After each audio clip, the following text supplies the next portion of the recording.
Hello everyone and welcome to our MPA Applications Instructions webinar. My name is Eiley Bing. I will be taking you through the application process step by step. So here's a quick reminder about our admissions requirements. Obviously, a bachelor's degree from an accredited institution is required for a master's degree program. We will need official transcripts, those printed on transcript paper, and for admissions purposes, unofficials are sufficient. There is no GRE or GMAT required for this program. You'll see here also the TOEFL score for those of you that are international applicants. You'll need a letter of intent or statement of purpose, copy of your resume as updated as possible, and 3 letters of recommendation. So here's where you're going to get started on the application process. So to get started, take this applyweb.com link, copy and paste it into your browser, and then when it opens, click on Degree Seeking. This next slide is going to show you how then to create your account.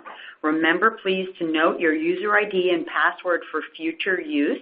It'll be important so that you don't have to worry about trying to get in touch with Ohio IT to reset that for you. Sometimes it takes a long time on hold as they are very, very busy. So to begin your application, remember to click Apply Online, and then, of course, have noted and already created your user ID and password. Just a quick reminder about that.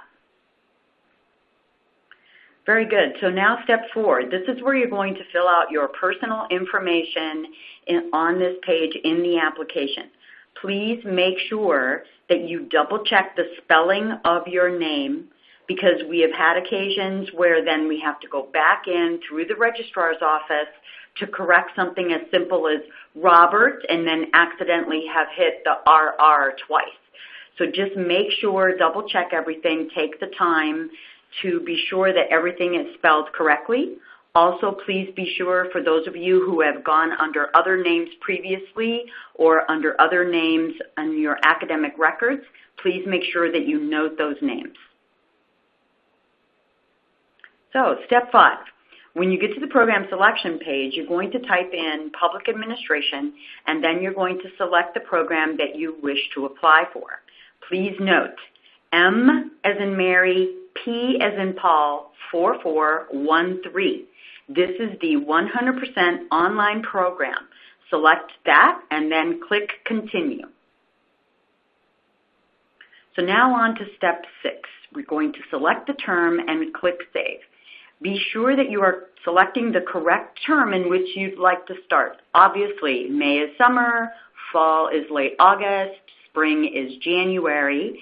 But if you select the wrong one and keep moving forward and then submit your application, you will have to pay a $10 administrative fee to make any changes. So just double check that you are selecting the correct semester option to get started before you move forward.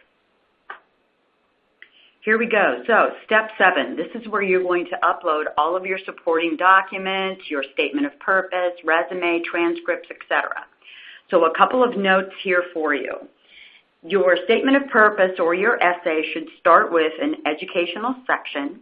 You should detail your undergraduate studies and any graduate studies that you may have completed.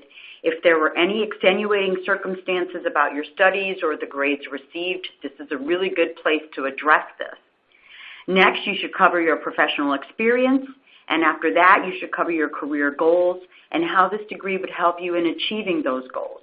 It's also really helpful to mention the areas of competencies that you expect the program will help you strengthen or develop. The committee, the program director, they very much like to see a very full, complete, logical start, middle, and end to the statement of purpose. Next, your current resume. Make sure that it highlights your work experience, paying particular attention to any public sector or nonprofit experience that you may have.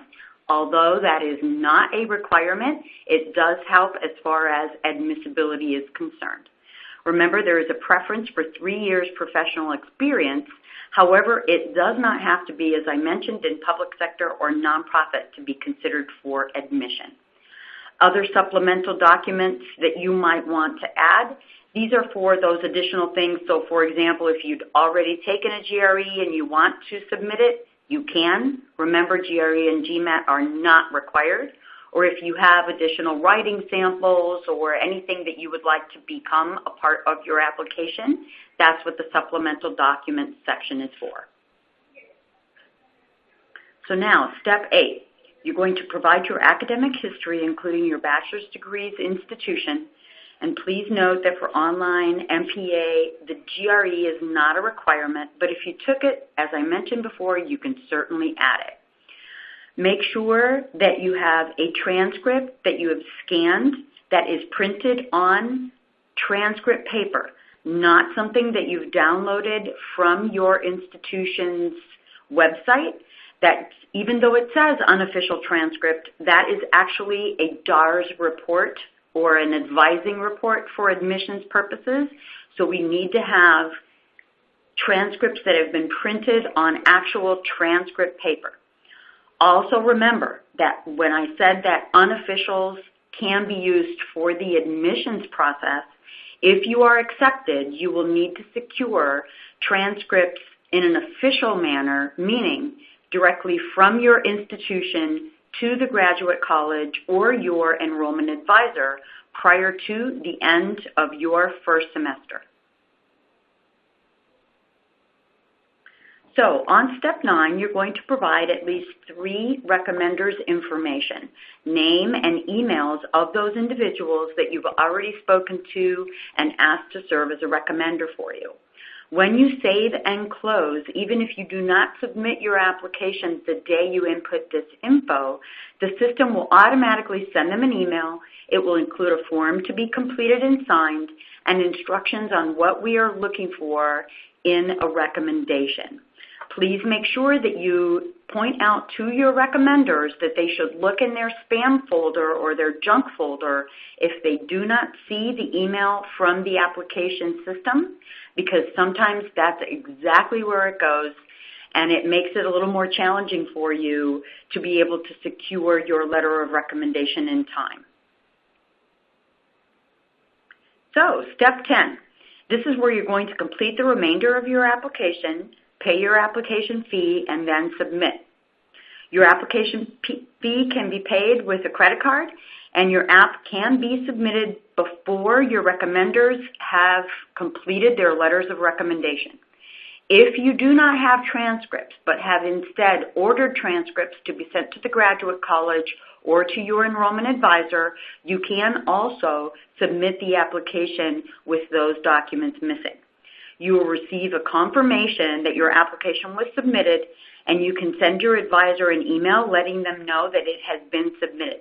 It's really important to do that so that the advisor can monitor from our side on your behalf and ensure that all of the documents are coming in as necessary. This is because, generally speaking, it takes about 2 weeks to receive an answer from the admissions committee and the program director on your application once it shows as complete, meaning all of the transcripts, all of the letters of recommendation, statement, resume, etc. have been received. So if you can avoid having any hiccups later on, you'll be able to get an answer sooner rather than later. So it's our best practice to let your enrollment advisor know that you have submitted the application as quickly as possible. So a couple of important things to point out here on this last slide for you. Please remember there are 3 starts a year, as I had mentioned before. Spring is in mid-January, summer is in mid-May, and fall is in late August. If you have any questions, you don't have an admissions advisor or their information, here are the main email and phone numbers that you can address, and here is the address for your transcripts to be mailed to at our off-site location in Orlando, Florida. And there you go. That's it. Before you know it, you'll be the leader that everyone looks to, having accomplished your MPA. So get started with your application today. Feel free to reach out to us if you have any questions at those numbers listed there or directly to your admissions advisor. We're here to help you. Thanks, everyone.